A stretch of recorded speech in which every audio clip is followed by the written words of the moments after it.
नमस्कार दोस्तों, स्वागत है आप सबका हमारे चैनल नर्सिंग कैरियर क्लब के पैरामेडिकल के ऑनलाइन सेक्शन में। दोस्तों, हम इस सेक्शन में डिप्लोमा इन ऑपरेशन थिएटर के first year course obstetric and gynaecology के बारे में पढ़ेंगे। दोस्तों, आप सबका ज़्यादा समय न लेते हुए मैं अपने कोर्स को शुरू करता हूं। दोस्तों, आज का हमारा 15वां चैप्टर है फिब्रोमायोमा ऑफ यूट्रस या uterine fibroid, endometriosis and ovarian tumour. दोस्तों, हम इस चैप्टर के अंदर निम्नलिखित पॉइंट्स कवर करेंगे। पहला, इंट्रोडक्शन ऑफ यूटेराइन फिब्रॉइड। दूसरा, टाइप्स ऑफ यूटेराइन फिब्रॉइड। तीसरा, कॉज ऑफ यूटेराइन फिब्रॉइड। चौथा, साइन एंड सिम्टम। पांचवा, डायग्नोसिस। और छठा, ट्रीटमेंट। और introduction of endometriosis. 8th, stages of endometriosis. 9th, cause. 10th, sign and symptom. 11th, diagnosis. 12th, treatment. 13, introduction of ovarian tumor. 14, stage of ovarian cancer. 15, sign and symptom. 16, causes. 17, diagnosis. 18, treatment. तो दोस्तों, आप सबका ज़्यादा समय न लेते हुए मैं इंट्रोडक्शन से स्टार्ट करता हूँ। पहला पॉइंट है introduction of uterine fibroid. Fibroid असामान्य वृद्धि है जो एक महिला के गर्भाशय या उसके आसपास विकसित होती है। कभी कभी ये ट्यूमर काफ़ी बड़े हो जाते हैं और गंभीर पेट दर्द और हेवी पीरियड का कारण बनते हैं। अन्य मामलों में इनके कोई संकेत या लक्षण बिल्कुल नहीं होते हैं। आमतौर पर वृद्धि बेनिन और नॉन कैंसरनेस होती है। फिब्रॉइड का क्या कारण अज्ञात है। फिब्रॉइड को निम्नलिखित नामों से भी जाना जाता है: leiomyomas, myomas, uterine myomas, fibromas. National institute of health NIH के अनुसार लगभग 80% महिलाओं में 50 वर्ष की आयु तक होती है। हालांकि ज़्यादातर महिलाओं में कोई लक्षण नहीं होते हैं और यह भी नहीं पता होता कि उनके फिब्रॉइड है या नहीं। फिब्रॉइड के प्रकार लोकेशन के अनुसार जो वुमेन के यूट्रस के लोकेशन के आधार पर तय होते हैं। ए, इंट्राम्यूरल फिब्रॉइड। इंट्राम्यूरल फिब्रॉइड का सबसे कॉमन प्रकार है। ये प्रकार यूट्रस की मस्कुलर वॉल के भीतर दिखाई देते हैं। इंट्राम्यूरल फिब्रॉइड बड़े हो सकते हैं और गर्भ को खींच सकते हैं। बी, सबसिरोसल फिब्रॉइड्स। सबसिरोसल फिब्रॉइड्स गर्भाशय के बाहर होती है जिसे सिरोसा कहा जाता है। ये काफ़ी बड़े हो सकते हैं जिससे कि गर्भ एक तरफ बड़ा दिखाई देता है। सी आता है अपना पैडन्यूक्लेटेड फिब्रॉइड।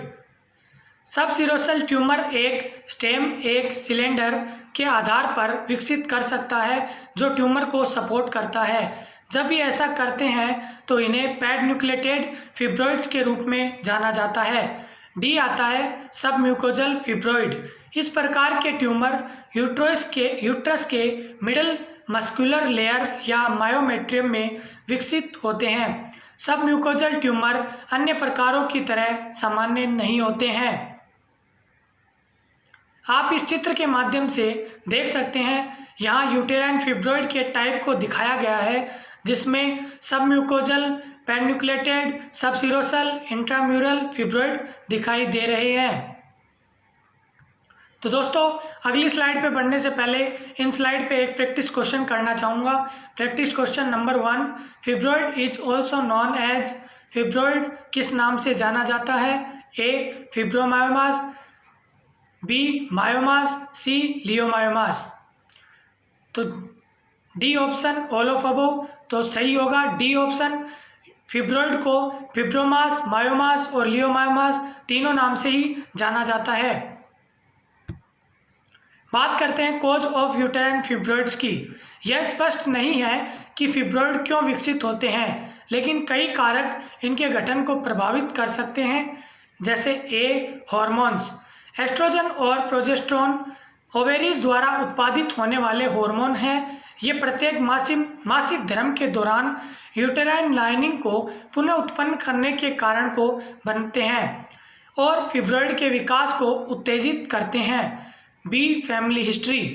फैमिली में फिब्रॉइड चल सकता है यदि मदर, सिस्टर या ग्रैंड मदर का इस स्थिति की हिस्ट्री होती है तो ये विकसित हो सकते हैं। गर्भावस्था या प्रेगनेंसी। गर्भावस्था शरीर में एस्ट्रोजन और प्रोजेस्टेरोन के उत्पादन को बढ़ाती है। जब गर्भवती हो तो फिब्रॉइड तेजी से विकसित होता है और बढ़ सकता है।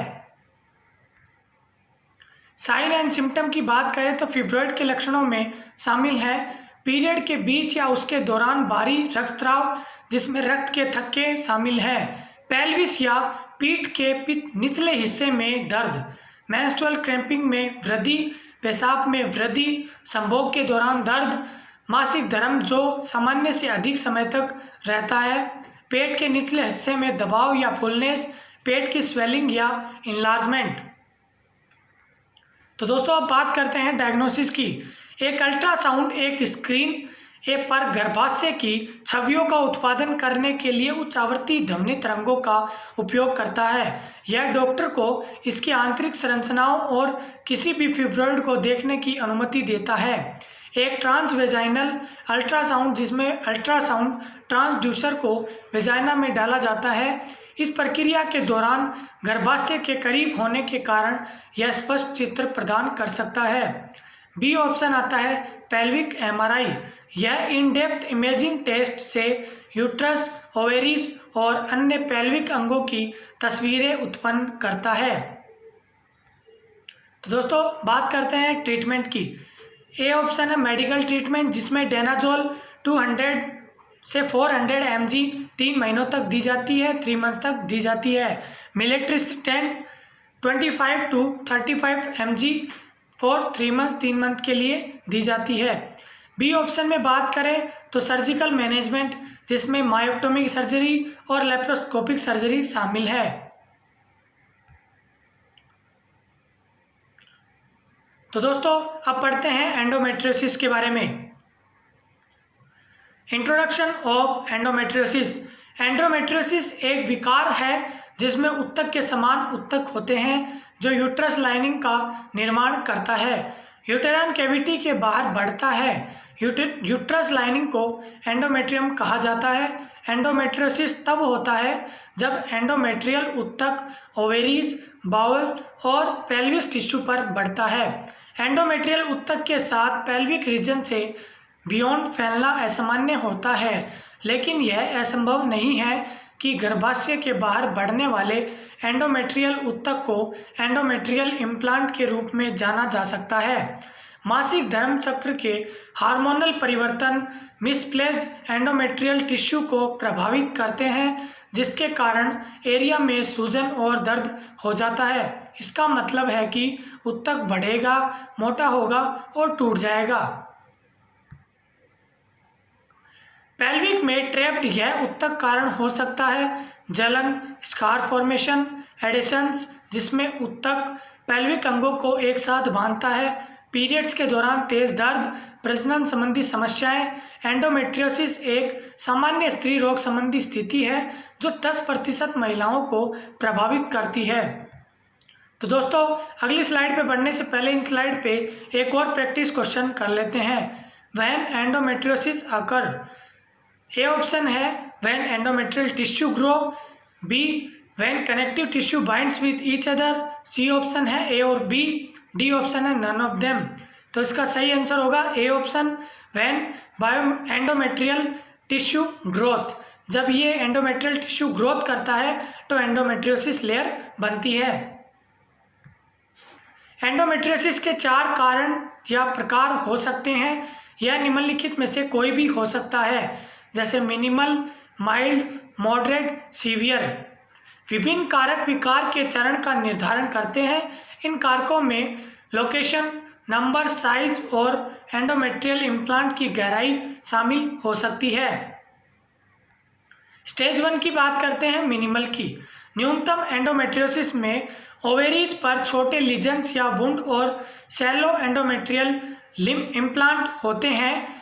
पेल्विक कैविटी में या उसके आसपास सूजन भी हो सकती है। स्टेज 2 माइल्ड की बात करते हैं। हल्के एंडोमेट्रियोसिस में एक ओवेरी और पेल्विक लाइनिंग पर हल्के लीजन्स और सैलो इम्प्लांट शामिल होते हैं। बात करते हैं स्टेज 3 मॉडरेट की।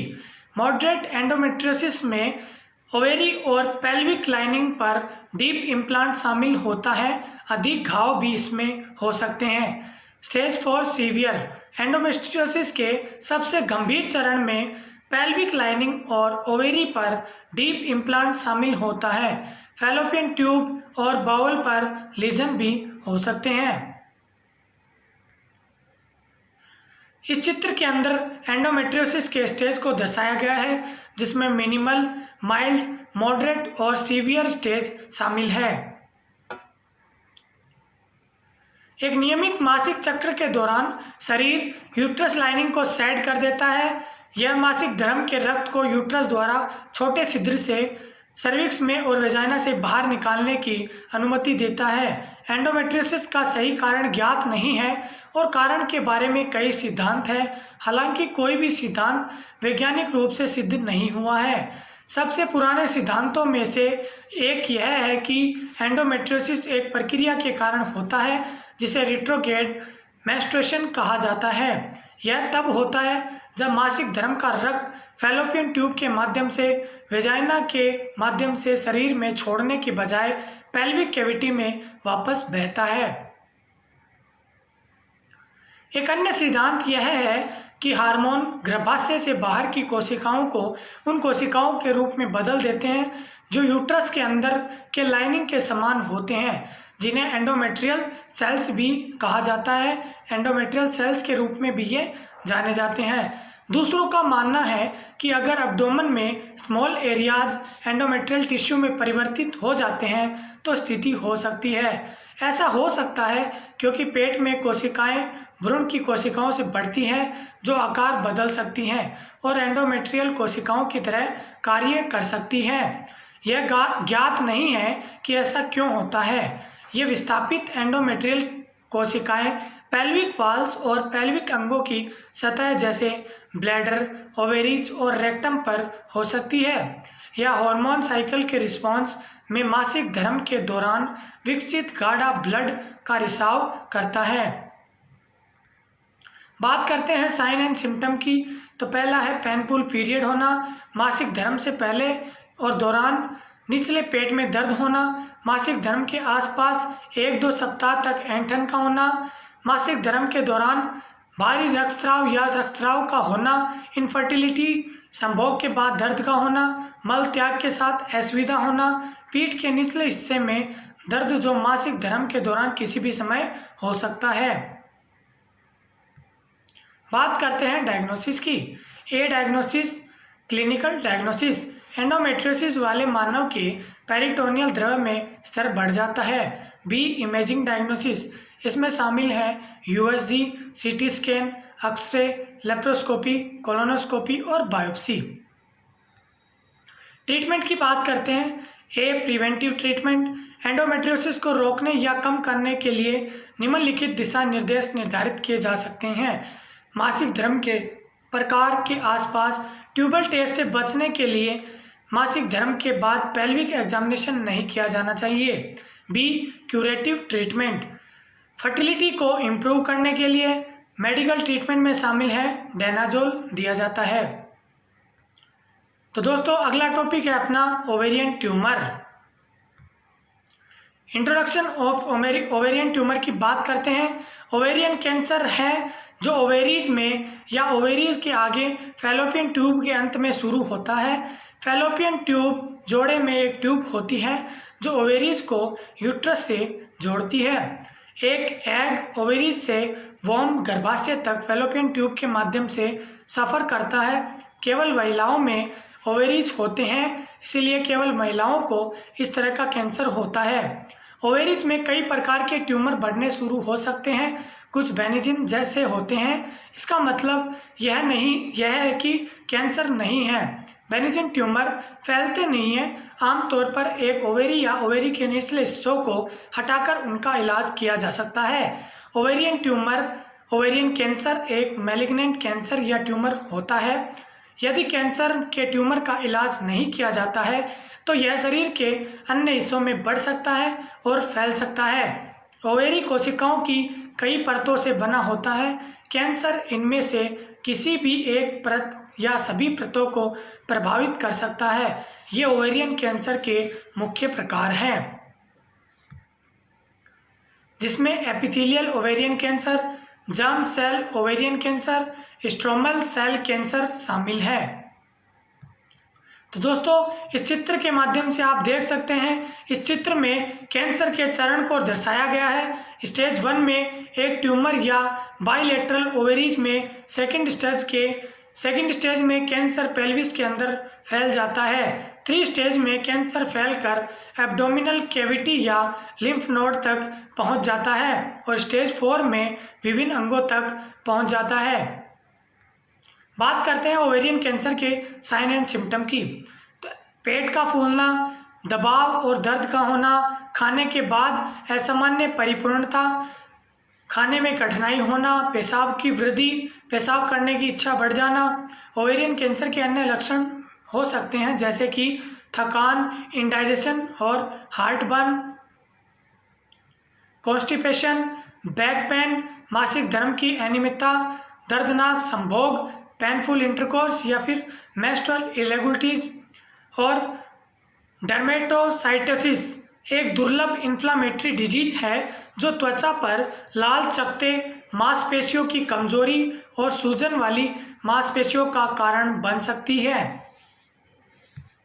यह स्पष्ट नहीं है कि ओवेरियन कैंसर का कारण क्या है। हालांकि डॉक्टरों ने ऐसे कारकों की पहचान की है जो रोग के जोखिम को बढ़ा सकते हैं। सामान्य तौर पर कैंसर तब शुरू होता है जब एक कोशिका अपने डीएनए में त्रुटियों का विकास करती है।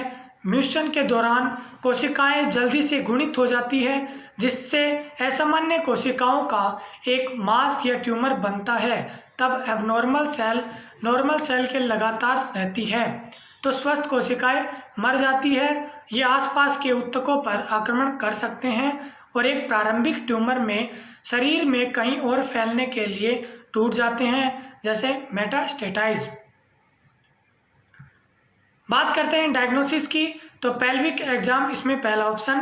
पेल्विक एग्जाम के दौरान डॉक्टर वेजाइना में ग्लव्ड फिंगर्स को इंसर्ट करते हैं और साथ ही साथ पेल्विक अंगों को महसूस करने के लिए पेट पर हाथ प्रेस करते हैं। इसके अलावा डॉक्टर एक्सटर्नल जेनिटेलिया, वेजाइना और सर्विक्स की जांच भी करते हैं। इमेजिंग टेस्ट परीक्षण जैसे कि पेट और पेल्विस में के अल्ट्रासाउंड या सीटी स्कैन ओवरी की आकृति, आकार और संरचना को निर्धारित करने में मदद कर सकते हैं।